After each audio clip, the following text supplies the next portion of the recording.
እግዚአብሔር ሰዎች ሲያዋርዱን እንኳን ቢሆን ያያል። እኛ ግን ግፉን በግፍ ከመለስ ነው እግዚአብሔር የማያይልን። ሰዎች እየናቁን እየተቹን እያዋረዱን እኛ ከመለስን እግዚአብሔር ዝም ይላል። እኛ ዝም ብለን ግን በጎ የምናደርግ ከሆነ ያን ውርደት እግዚአብሔር ያያል። ስለዚህ እግዚአብሔር ከድንግል ማርያም ሰው የሆነበት ምክንያት ምንድን ነው? እግዚአብሔር አዳምና ሔዋን ሲያጠፉ ብርሃኑን ገፈፋቸው።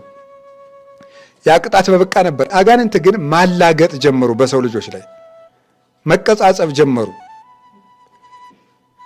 እግዚአብሔር ንፉግ ሆኖ ነው እንጂ ለጋስ ቢሆንማ ኖሮ እንዴት የአንድ እንጨት ፍሬ ይከለክላችሁ ነበር እያሉ አዳምና ሔዋንንም ቀለዱባቸው። መሳቂያ መሳለቂያ አድርጓቸው፣ አዋረዷቸው። እግዚአብሔር የአዳምን ውርደት ተከትሎ አይቶ መጣና ምን አደረገ?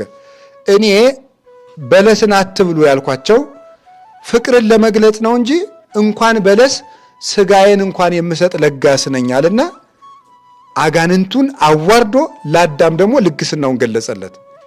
ይሄ ውርደታችን አይቶ መጣ የተባለው ለዚህ ነው። እግዚአብሔር ምን ቢቆጣን እናንተም እንደዚህ አይቃጣችሁም? የፈለገ ቢሆን እንደው የምትወዱትን ሰው ተቆጣችሁ የርኩስ ምን ብትሉ ሌላ ሰው መልሶ ግን ሲሰድበው ከፍቷችሁ አያውቅም?